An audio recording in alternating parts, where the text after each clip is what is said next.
Hello everyone, I'm Meteorologist Charlie Ironmonger. Thank you so much for joining me today for your 11 a.m. news and weather update from the First Alert Desk. Now we've got news out of Jacksonville where a teacher who pled guilty to a peeping charge has received no jail time. Stephen Barra was a language arts teacher at New Bridge Middle School in Jacksonville when police found a hidden camera in his classroom in May of 2022.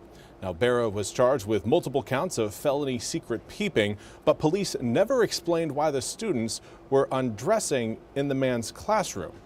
Last month, Barra pleaded guilty to 18 counts of felony secret peeping. District Attorney Ernie Lee says that with no prior record, by law, he could not receive an active sentence.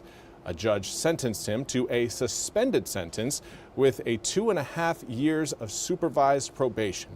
Now, Barra will have to undergo a sex offender evaluation, and Lee says the judge will then decide on November 20th if the man has to register or not. And in other news out of Carteret County, there's changes being made to jail visitation policies. Effective November 1st, Carteret County Jail will transition to video-only visits. Inmates will receive one free 15-minute video call per week, with additional calls costing about 30 cents per minute. Now, the video calls will be scheduled and made through the Paytel website. Those who do not have access to a computer or mobile device can use a video visitation kiosk located in the visitation room between 8:30 a.m. and 4:30 p.m. If you have scheduling questions, you can call the jail at 252-504-4832 and select option 6. Now, you can ask to speak with First Sergeant Chadwick, who is the primary point of contact for visitation assistance. And now, it's time for your weather forecast. We've got our eyes on the tropics with Melissa right now, still a tropical storm, but expected to become a hurricane later on this weekend. By Saturday, National Hurricane Center is projecting the system will become a Category 1 hurricane. And as we head into Sunday, should expect it to intensify up to a Category 3 hurricane as it cruises by the southern coast of Jamaica. By Tuesday, it's expected to become a Category 4 hurricane. So this is a system, obviously, we're going to continue to keep our eyes on, but right now shows no threat to the U.S. whatsoever. A lot of models have this system, again, kind of roaming around the waters on the south side of the island of Jamaica, and then from there passing over the eastern half of Cuba, over the Turks and Caicos, and then out towards Bermuda. So could we, in the long range scheme of things, see some beach impacts from this system in terms of increased wave heights and surf? Yes, but that's really all we're looking at in terms of Melissa. This is certainly a storm system that's going to be keeping the wind and the rain well off of our coast if it even gets close to us at all. I think the closest pass it could possibly do is most likely 600 to 700 miles off of our coast. So good news in that regard, but unfortunately bad news for those in Jamaica, those in Haiti, and those around the Caribbean. Right now, Grifton showing lots of sunshine. Air temperatures, though, in the low 60s are coupled with a northwesterly wind at 14 miles an hour. Winds today are going to be breezy out of the northwest as we head into the afternoon, but those winds are not only keeping our air temperatures a little bit cooler than where we were yesterday, but it's also leading to a massive drop in humidity.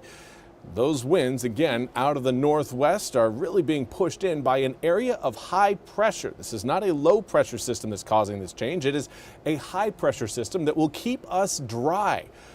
That dry air that's moving into eastern North Carolina, over the past 24 hours, it has dropped our dew points between 10 to nearly 20 degrees.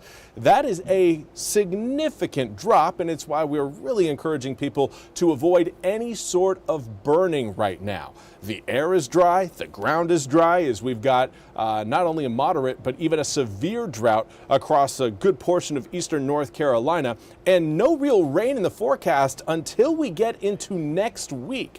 So if, again, a fire does start, it's going to be very difficult to control because it is going to spread and do so rapidly. So please, again, for this weekend, avoid any sort of burning. Coming up next week, we'll get a little bit more rain into the forecast as that area of low pressure you're seeing back towards Oklahoma and Kansas starts to move into the east.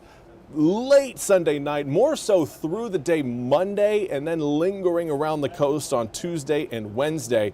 But for now, again, and nothing of substance is going to be falling over eastern North Carolina this weekend other than your overnight lows. That's where we're really going to be seeing air temperatures taking a bit of a hit. Note tonight into tomorrow morning, mid-40s, 44 degrees by the time we wake up Friday. Saturday, upper 30s. And those of you watching closer to I-95 could potentially even see some frost forming. Areas around, I would say, Wilson, Edgecombe County, Nash County, Halifax, Northampton, Hertford, possibly Bertie, portions of Martin, particularly near Oak City. You guys may be exposed to maybe some frost early Saturday morning. So if you have any cold sensitive plants, I know I do, and I know I'm going to be taking precautions because I do not want my kiwi vines to die. Make sure, again, you handle those, that mission of trying to save any sort of cold sensitive plants. You're going to want to do that before you go to bed Friday night. Obviously, through the weekend, you will see air temperatures come up overnight as cloud cover increases from Saturday into Sunday, and then from Sunday into Monday. Those clouds act as a nice atmospheric blanket, keeping that heat present at ground level as we head through those overnight hours. But whenever you've got clear skies overnight, you see those air temperatures really drop through those overnight hours, which is why, again, for tonight, Friday night, and Saturday night, we're going to be dealing with more of a chill than what we've got coming up next week, even though next week's daytime highs are going to be cooler than what we're going to be experiencing today and tomorrow and over the next few days. Now, again, the rain showers are something we very much need, but right now, nothing, again, is expected to fall over eastern North Carolina for at least the next 3 days. Sunday night, we may see a few rain showers come down, but I think most of the rain out of that system further back towards the west is actually going to make it into the east by the time we get to Monday of next week. Well, that's all we have time for today's 11 a.m. news and weather update from the First Alert Desk. I want to thank you all so much for joining me. We'll be back with more news and weather coming up at the top of the hour. Until then, I hope you all have a fantastic Thursday.